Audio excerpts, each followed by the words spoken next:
बिस्मिल्लाहिर्रहमानिर्रहीम। अस्सलाम वालेकुम नाज़रीन, आप यूट्यूब चैनल देख रहे हैं। मैं इमरान खान हूँ। अब तक की जो सबसे अहम खबरें हैं वो मैं आप तक पहुँचा देता हूँ। सुहेल अफरीदी ने और अलीमा खानम ने प्रेस कॉन्फ्रेंस की है। इसमें उन्होंने कुछ वीडियोज़ भी चलाई हैं, सबूत भी दिखाए हैं कि किस तरह से रियासत ने इनके ऊपर गोली चलाई, किस तरीके से इनके ऊपर हमला किया गया, कैसे इनका रास्ता रोका गया और कौन जिम्मेदार था कल की सारी हरकतों का। तो लगभग वही है जो मैंने आपको पिछले वीलॉग में बताया था, लेकिन कुछ चीज़ों को उन्होंने बहुत क्लियरली बयान कर दिया है और अपने कंसर्न्स भी उन्होंने बताए हैं जो कुछ भी हो रहा है। हमारे पहुंचने के ऊपर उन्होंने कहा जी कि इंसदाद दहशतगर्दी का स्क्वाड खड़ा किया गया, तमाम सड़कें इन्होंने खुद ही बंद की थी।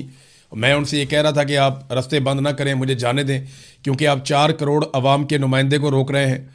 फिर उन्होंने कहा जी कि मैं एक सूबे का वज़ीर आला हूँ, मैं अपनी काबीना और पार्लियामेंटेरियन के साथ इमरान खान से यकजहती के लिए जा रहा था।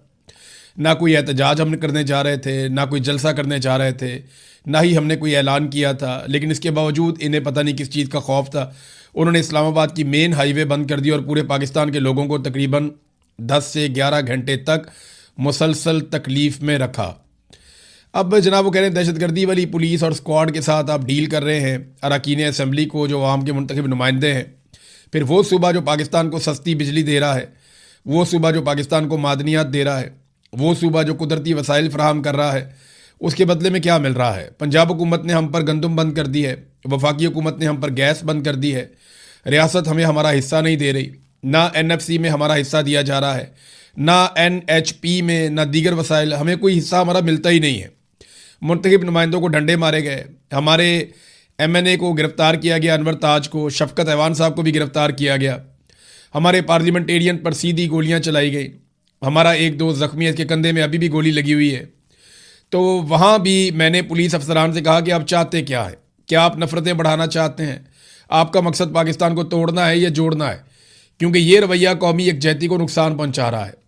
खैबर पख्तूनख्वा के लोग देख रहे हैं कि उनके मुंतखब नुमाइंदों के साथ क्या सलूक किया जा रहा है, उन्हें दीवार के साथ लगाया जा रहा है। यही रवैया रहा तो नफ़रतें बढ़ेंगी। जब नफ़रतें बढ़ेंगी तो पाकिस्तान का नुकसान होगा, और हम ये नहीं चाहते, क्योंकि हम पाकिस्तानी हैं और हमारे लिए सबसे पहले पाकिस्तान है। इमरान खान साहब का इलाज इनकी फैमिली की मौजूदगी में और उनके ज़ाती डॉक्टर की निगरानी में अल-शिफा इंटरनेशनल अस्पताल में किया जाए। इसमें क्या गैर आइनी है? ये मुतालबा हमारा बिल्कुल कानूनी है और आइनी मुतालबा है। हमने पहले भी देखा कि जाली प्लेटलेट्स का मामला सामने आया था। इमरान खान वज़ीर आज़म थे तो सारे इदारे उनके खिलाफ खड़े हो गए थे। पूरी दुनिया को मालूम था कि प्लेटलेट्स जाली थे, लेकिन इसके बावजूद इमरान खान साहब ने बड़ा दिल दिखाया और उन्हें जाने दिया। वो लोग 1 हफ्ते 2 हफ्ते नहीं बल्कि सालों तक वहाँ पर रहे, मगर किसी इदारे को फिक्र नहीं हुई उनको वापस लाने की। अब जब साइफर के जरिए सच साबित हो गया है कि इमरान खान सच्चे थे, इमरान खान हक पर थे, तो फिर इमरान खान ने बैरूनी गुलामी को एब्सोल्युटली नॉट कहा था। इमरान खान साहब ने पाकिस्तान के लिए, पाकिस्तान की खुद मुख्तारी के लिए, पाकिस्तान की सलामती के लिए और पाकिस्तानियों के लिए रूस का दौरा भी किया था। ये अपनी ज़ात के लिए नहीं किया था। रूस के दौरे से उन्हें ज़ाती तौर पर फ़ायदा तो नहीं होना था। वो पाकिस्तान के लिए गए थे, पाकिस्तानियों के लिए गए थे, ताकि पाकिस्तानी अवाम को रिलीफ मिले। आज आप देख लेना नादरीन, ये जो पाकिस्तान है, पाकिस्तान तो नहीं ले पाता रशिया से तेल, लेकिन भारत आज भी रशिया से तेल ले रहा है और अमेरिका ने उसको खसूसी इजाज़त दी हुई है। पाकिस्तान को ऐसी कोई इजाज़त नहीं है कि आप रूस से तेल ले सकें, लेकिन भारत को इस बात की इजाज़त है कि वो रूस से तेल ले सकता है। बहुत सारी चीज़ों में भारत को फैसिलिटी दी हुई है अमेरिका ने, पाकिस्तान को नहीं दी हुई, क्योंकि अमेरिका पाकिस्तान को अफगानिस्तान के खिलाफ इस्तेमाल करेगा या ईरान के खिलाफ इस्तेमाल करेगा, जो छोटी ताकतें हैं, और भारत को वो तैयार करता है चाइना के खिलाफ, जो एक बहुत बड़ी ताकत है। तो भारत को अब बहुत ज़्यादा मजबूत करेगा अमेरिका, ये मैं अच्छी तरह जानता हूँ, और ये होना है, क्योंकि जिस किस्म का प्रोटोकॉल वहाँ पे डोनाल्ड ट्रंप को दिया गया, उससे बहुत शानदार और बहुत ज़बरदस्त प्रोटोकॉल दिया गया रूसी सदर को। ये जब रूसी सदर पहुँचे हैं चाइना में अभी दौरे पर, तो उनका बड़ा पुरतपाक इस्तकबाल किया गया। लेकिन इंटरेस्टिंग बात यह है कि डोनाल्ड ट्रंप के इस्तकबाल के साथ जब उसका मवाजना किया गया, तो रूसी सदर को लेने के लिए ज़्यादा गर्मजोशी दिखाई गई। हुकूमत की जानिब से, चाइना की सरकार की जानिब से रूसी सदर के मामले में ज़्यादा बेहतर प्रोटोकॉल, ज़्यादा बेहतर गर्मजोशी और जज्बात दिखाए गए हैं as compare to Donald Trump. Donald Trump के दौरे में प्रोफेशनलिज्म ज़्यादा था चाइना की तरफ से, कि प्रोफेशनली वो सारी चीज़ों को डील कर रहे थे। वो ऐसे डील कर रहे थे कि एक मद्दे मुकाबिल मुलाकात के लिए आया, लेकिन जब ये प्यूटन आए मुलाकात के लिए, तो वो इस तरह दिखा रहे हैं जैसे कोई दोस्त, कोई भाई मुलाकात के लिए आया। तो यहाँ पे एक फ़र्क है, और जो फ़र्क है वो अमेरिकन भी समझ रहे हैं, उनको भी आइडिया है। अमेरिकन जानते हैं कि चाइनीज़ उनके लिए मुस्तकबिल का एक बड़ा ख़तरा है, और इस खतरे से निमटने के लिए वो खित्ते में हमेशा से इंडिया को एक इत्तेहादी के तौर पर रखते हैं। मैंने आपको बताया था क्वाड नाम की एक तंजीम भी बनी हुई है, जिसमें चाइना के खिलाफ जो है वो इंडिया है, अमेरिका है, ऑस्ट्रेलिया है, जापान है, ये ममालिक इकट्ठे इन्होंने एक तंजीम भी बनाई हुई है, बहरिया पर मबनी है। बहुत तगड़ा इनका एक सिस्टम बना हुआ है जिसको क्वाड कहते हैं। ये 4 ममालिक हैं इसके अंदर, इनका एक दिफाई इत्तेहाद है क्वाड के नाम से। तो अब नाजरीन मामला ये है कि वापस आ जाते हैं इमरान खान साहब वाले मसले पर, लेकिन वहाँ प्रोटोकॉल तो बहुत दिए उन्होंने प्यूटन को, मैंने आपको बता दिया। इमरान खान साहब के मामले में जजों ने भी इंसाफ का गला घोंट दिया है। एक तो सुहेल अफरीदी ने बड़ी लंबी चौड़ी प्रेस कॉन्फ्रेंस की है, बहुत सारे उन्होंने जो तकालीफ कौम को हैं वो बताई कि किस तरीके से इनकी खारजा पॉलिसी है उसने पाकिस्तान को बर्बाद कर दिया, किस तरीके से इन्होंने महंगाई की पॉलिसी से पाकिस्तान को बर्बाद कर दिया। जो बैरूनी और अंदरूनी कर्जा है पाकिस्तान का वो 97,307 अरब तक पहुंच चुका। जब पाकिस्तान बना था तब से लेकर इमरान खान साहब की हुकूमत ख़त्म होने वाले दिन तक जो टोटल कर्जा लिया था उससे ज़्यादा कर्जा आसिम मुनीर साहब और शहबाज शरीफ मिलकर ले चुके हैं। यानी आसिम मुनीर और शहबाज शरीफ ने इतना कर्जा लिया है कि पाकिस्तान के सारे साबिक वज़ीर आज़म और आर्मी चीफ मिलकर नहीं ले सके। एक तरफ आप पाकिस्तान के सारे साबिक आर्मी चीफ, सारे डिक्टेटर और सारे आप वज़ीर आज़म रखते हैं एक तरफ, और उन सब का कर्जा उनके साथ रख दें, तो दूसरी तरफ आसिम मुनीर और शहबाज शरीफ को आप रख दें और उनका कर्जा रखें, तो इनका कर्जा जीत जाएगा। इनका वजन ज़्यादा है, इनका पलड़ा झुक जाएगा, इसलिए कि इन्होंने ज़्यादा कर्जा पाकिस्तान के ऊपर चढ़ाया है। बहरहाल लाकानूनियत का उन्होंने बताया जी, लाकानूनियत बहुत ज़्यादा बढ़ गई है, ना सहाफ़ी महफूज हैं, ना वकला, ना सियासतदान। जजेस खुद खतूत लिखते हैं, और जो जज खतूत लिखते हैं उनको फिर ट्रांसफ़र कर दिया जाता है, अदलिया को तो मफलूज कर दिया। अदलिया की हालत यह है कि इमरान खान साहब से मुलाकातें बंद हैं, कई महीने हो गए। बुशरा बीबी की मुलाकातें बंद हैं, कई महीने हो गए। और आज जस्टिस डोगर ने एक बहुत अजीब काम किया इस्लामाबाद हाई कोर्ट में। इमरान खान के दस्तखत शुदा वकालतनामे नहीं है तो ये अदालत का मसला नहीं है। यानी वो वकील बेचारा खड़ा होकर कह रहा है कि जनाब हमने वकालतनामे पर इमरान खान साहब के दस्तखत करवाने हैं ताकि हम कानूनी तौर पर आकर पेश हो सकें। यानी इमरान खान एक जीता जागता इंसान है, वो जेल के अंदर मौजूद है, सबको दस्तयाब है। ये तो आपको पावर ऑफ अटॉर्नी तो किसी ऐसे बंदे को आपको तब मुकर्रर करना पड़ता है जब आप है ही नहीं, आप मौजूद ही नहीं है, आप कहीं किसी और मुल्क में या कहीं चले गए। यानी नवाज शरीफ जब पाकिस्तान से बाहर था उसको पावर ऑफ अटॉर्नी की ज़रूरत पड़ सकती थी, लेकिन इमरान खान को तो कोई ज़रूरत नहीं है, वो तो जेल में है 2 कदम पे, और वो जज साहब की कैद में है, जस्टिस डोगर की कैद में है इस वक्त। वैसे तो वो आसिम मुनीर साहब की कैद में है, लेकिन कानूनी नुक्ता नज़र से जो किताबों में लिखा है और जो कागज़ों के मुताबिक तो वो डोगर साहब की अदालत की कैद में है। तो अब मामला ये है कि डोगर साहब दस्तखत ही नहीं करवा रहे। वो ये कहते हैं ये हमारा मसला ही नहीं है दस्तखत का, ये आपका मसला नहीं है तो फिर किसका मसला है? वैसे तो ये सबको पता है मसला तो एक ही आदमी का है जिसने इस्तिस्ना भी लिया हुआ है, एक्सटेंशन भी ली हुई है, रात को नींद भी नहीं आती, सुकून भी नहीं है, चैन भी नहीं है, तो मसला तो उधर है। ये सब जानते हैं कि खौफ और मसला सारा उधर है। लेकिन डोगर साहब ने जो कर दिया है ना, उन्होंने रिकॉर्ड तोड़ दिया। जस्टिस मुनीर की रूह को सुकून मिलता होगा कि यार मेरा तो शुक्र है जान छूटी। माजी में मिसाल दी जाती थी जस्टिस मुनीर, अब कम से कम जस्टिस मुनीर की मिसाल नहीं दी जाएगी। अब जस्टिस कादी फायदी सा, जस्टिस याया अफरीदी, जस्टिस आमिर, ये जो पहले थे यहाँ पे इस्लामाबाद हाई कोर्ट में चीफ जस्टिस थे, और बहुत सारे जज हैं जिन्होंने बड़े कारनामे किए, उनमें एक जस्टिस डोगर भी हैं। तो जनाब दलाइल कैसे दे वकील वहाँ पे, कैसे दलाइल दे जब उसके बाद वकालतनामे पे दस्तखत ही नहीं है, कानूनी तौर पर कोई इजाज़त ही नहीं है, और दस्तखत के लिए उसने जाना है। वो कहते हैं जाओ सुप्रिटेंडेंट को मिलो। बुशरा बीबी की फैमिली ने मुलाकातों के लिए मुकदमा किया हुआ था अदालत में केस, अदालत ने वो भी मुस्तरद कर दिया। वो जाते हैं जब सुप्रिटेंडेंट ऑफ अडयाला जेल के पास, वो मुलाकात नहीं करवाता, मुस्तरद कर देता है। उसके खिलाफ अदालत में जाते हैं, अदालत कहती है वापस सुप्रिटेंडेंट ऑफ जेल के पास चले जाओ, अदालत केस मुस्तरद कर देती है। इन्होंने तो सलीमुल्लाह कलीमुल्लाह बनाया हुआ है, वो उसकी तरफ फेंकता है, वो उसकी तरफ फेंकता है, वो उसकी तरफ फेंकता है, और कोई भी इंसाफ देने के लिए तैयार नहीं है। अलीमा खानम ने भी प्रेस कॉन्फ्रेंस की और उन्होंने कहा जी हमारा तो बड़ा फख्र से सर बुलंद हुआ जब से ये साइफर सामने आया। आज हम ये कह सकते हैं हम कितने खुशकिस्मत हैं कि इमरान खान जैसा हमारा भाई है, हम कितने फ़ख्र से कह सकते हैं कि इमरान खान हमारा भाई है, हम बहुत खुशकिस्मत हैं। उन्होंने 3 साल जेल में रहकर पाकिस्तानियों को ये सिखाया कि जब आपको अपनी आज़ादी के लिए खड़ा होना पड़े तो उसे इबादत समझ कर करें। उन्होंने कहा यह जद्दोजहद इबादत है। और मेरी बहन जब पिछली दफ़ा उनसे मिलने गई तो उन्होंने साफ अल्फाज में उसे कहा था कि आज़ादी या मौत।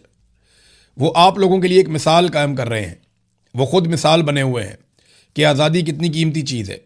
अगर आप आज़ाद नहीं हैं तो ग़ुलामी से बेहतर मौत है। यही पैगाम वो अपनी ज़ात को मिसाल बनाकर दे रहे हैं। हमें उन पर फ़ख्र है जो साइबर सामने आया।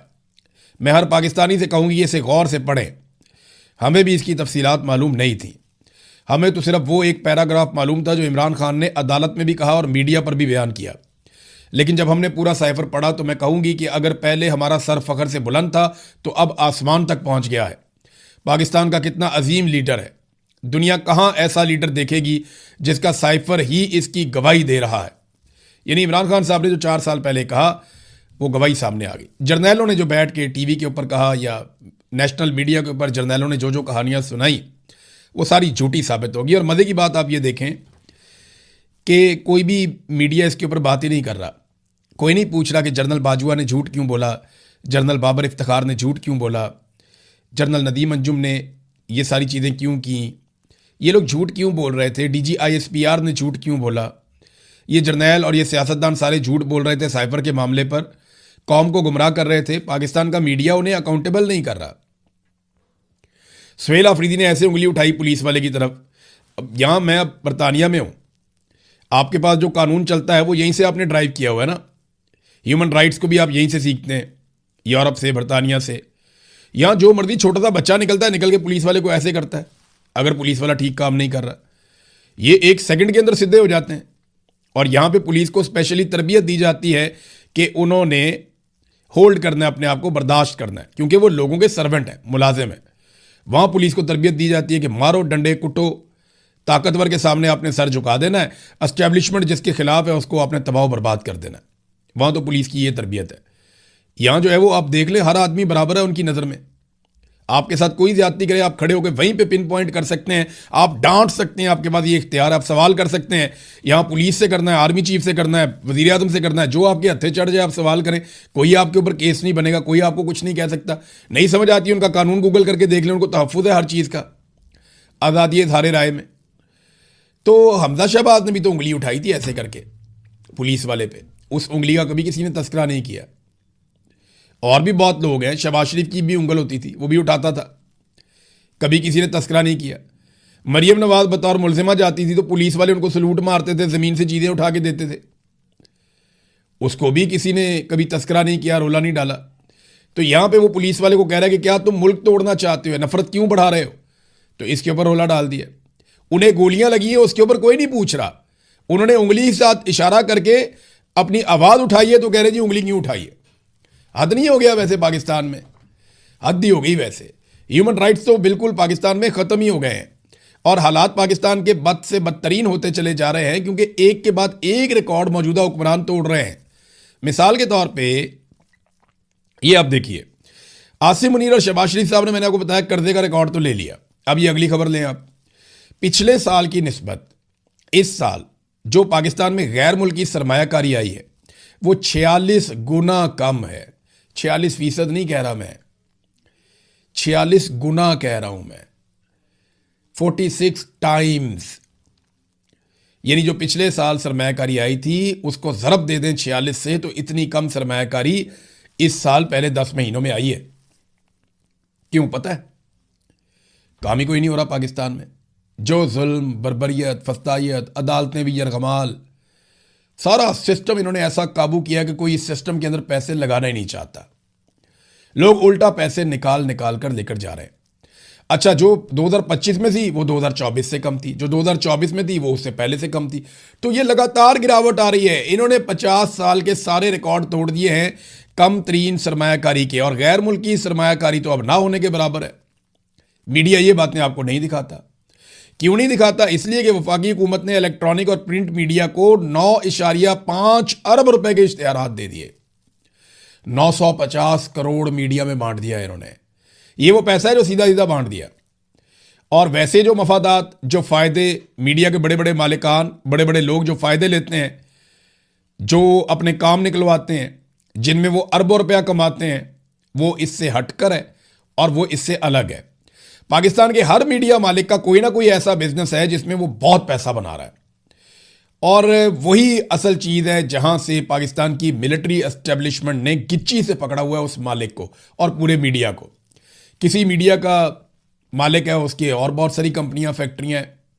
कोई है वो कारोबार के अंदर है किसी स्टॉक एक्सचेंज के, कोई है उसकी मिलें और फैक्ट्रियां हैं, कोई है उसके रियल स्टेट का कारोबार है, कोई दूसरा उसके बड़े बड़े प्लाजे हैं, कोई और है उसके बहुत बड़े बड़े तजारती मराकज़ हैं, इंपोर्ट एक्सपोर्ट है। तो ये सारे के सारे मीडिया मालिकान किसी ना किसी कारोबार के अंदर मुलव्वस हैं, चाहे वो शुगर का है, चाहे वो घी का है, चाहे वो दूसरे हैं, बेशुमार कारोबार, केमिकल का है, ये हर कारोबार के अंदर मुलव्वस हैं। ये तो इन्होंने मीडिया बनाया हुआ अपनी प्रोटेक्शन के लिए, एस्टेब्लिशमेंट के कहने के ऊपर उनके मुताबिक ये खबरें चलाते हैं, और इसके नतीजे में एस्टेब्लिशमेंट इनके कारोबार को पूरा तहफ़्फ़ुज़ देती है और इनका कोई काम नहीं रुकता। पाकिस्तान में सबके काम रुक जाते हैं। तो ये भी एक तरीका वारदात है। वैसे पंजाब हुकूमत ने भी झंडे गाड़ दिए हैं इश्तिहारात देने के, बहुत पैसे के इन्होंने इश्तिहारात दिए हैं। स्टेट बैंक का डाटा बता रहा है कि 31.7 मिलियन डॉलर जो है वो गैर मुल्की सरमायाकारी आई है। 31.7 मिलियन, यानी लगभग चले 32 मिलियन आप लगा लें। आपको पता है मरियम नवाज का जो अय्याशी वाला जहाज है जिसको लेकर वो आजकल बाकू गए हुए हैं अजरबैजान, वो कितने का है? वो 38 से 42 मिलियन डॉलर्स का है। यानी जितनी टोटल पूरे साल में पाकिस्तान को गैर मुल्की सरमायाकारी मिली है, उससे महंगा तो एक झूले लेने के लिए इन्होंने अय्याशी वाला जहाज खरीदा है, जिसमें वो अपने रिश्तेदारों को, अपने करीबी लोगों को, दोस्तों को, सहेलियों को और अपने चमचे ब्यूरोक्रेट्स को वो लेकर जनाब मुल्क मुल्क फिरते हैं, इंजॉय करते हैं। वो चीफ सेक्रेटरी को मैं देख रहा था, मरियम नवाज ने तंदूर में रोटी लगाई और वो तबर्रुक समझ के खुद भी खा रहा है, बाकियों को भी खिला रहा है। यार तुम्हें इसलिए भाई आप बने चीफ सेक्रेटरी?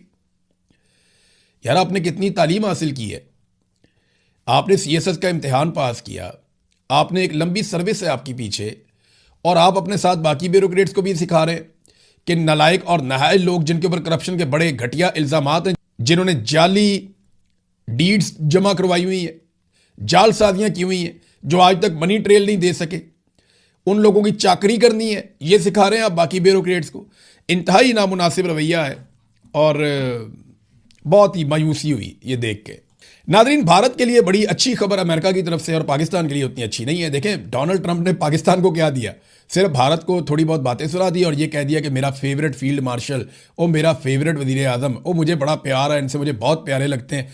डोनाल्ड ट्रंप ने हमें सिर्फ इतना ही दिया, या भारतीय तैयारे एक एक करके ज़्यादा गिराता रहा। भारत को क्या दिया? भारत के लिए 1 खरब 19 अरब रुपए का अमरीकी दिफाई सपोर्ट पैकेज मंजूर। जनाब, ये अब खबर आई है, रफीक मांगड़ साहब, पाकिस्तानी अखबारात में छपी है।